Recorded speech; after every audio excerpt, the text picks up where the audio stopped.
আমাদের দুনিয়াতে এমন একটা জায়গা আছে, জায়গাটা এতটাই সিক্রেট যে স্যাটেলাইটও ওখানকার ক্লিয়ার ফটো দেখায় না। সেটা হলো অ্যান্টার্কটিকার অনেক বড় আইসবার্গ।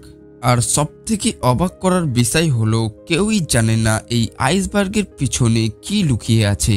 1959 সালে কিছু শক্তিশালী দেশের মধ্যে একটি এগ্রিমেন্ট সাইন করা হয়। সেই এগ্রিমেন্টে বলা ছিল কোনো দেশই অ্যান্টার্কটিকার জায়গাকে নিজের জায়গা বলতে পারবে না।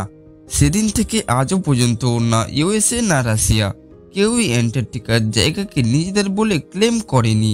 যেখানে ছোট ছোট জায়গার জন্য যুদ্ধ বেঁধে যায়, সেখানে এত বড় জায়গা সবাই মিলে চালায়। কোনো দেশই অ্যান্টার্কটিকাকে একা চালাতে পারবে না। এখানে শুধু রিসার্চ করাই অ্যালাউড। কিছু রিসার্চাররা বলে অ্যান্টার্কটিকাতে এমন কিছু লুকিয়ে আছে যেটা পুরো দুনিয়াকে অবাক করে দেবে। রিসার্চারদের কথা হলো এই আইসবার্গ শুধু বরফই না, এটা হলো একটা অনেক বড় দেওয়াল যেটা আমাদের পুরো পৃথিবীকে ঘিরে রেখেছে। 1946 সালে ইউএস অ্যাডমাইরাল রিচার্ড বার্ডের নেতৃত্বে একটা অপারেশন লঞ্চ করা হয়েছিল যার নাম ছিল অপারেশন হাই জাম্প। এটা অ্যান্টার্কটিকার সবচেয়ে বড় অপারেশন ছিল।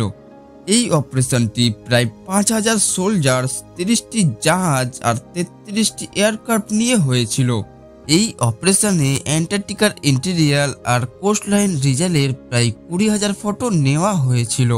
অ্যাডমাইরাল বার্ড, যিনি এই অপারেশনটিকে নেতৃত্ব দিচ্ছিলেন, তিনি একটি ইন্টারভিউতে বলেছেন সাউথ পোলের পর একটা সবুজ ঘাসে ভরা দ্বীপ দেখতে পেয়েছেন। হ্যাঁ, ঠিকই শুনেছেন, সবুজ ঘাসে আর বড় বড় গাছে ভরা একটি দ্বীপ, সেটাও আবার অ্যান্টার্কটিকাতে। কিন্তু তারপর তাকে চুপ করিয়ে দেওয়া হয় আর অপারেশনটা ওখানেই শেষ করে দেওয়া হয়। এরপর থেকেই অ্যান্টার্কটিকা হয়ে যায় দুনিয়ার সব থেকে বড় রেস্টের জায়গা। এখন প্রশ্ন হলো, অ্যাডমাইরাল বার্ড ওই বরফের দেওয়ালের পিছনে কি দেখেছিলেন? এখনো পর্যন্ত স্যাটেলাইটে অ্যান্টার্কটিকার কিছু জায়গার ফটো ব্লার করে দেখানো হয়।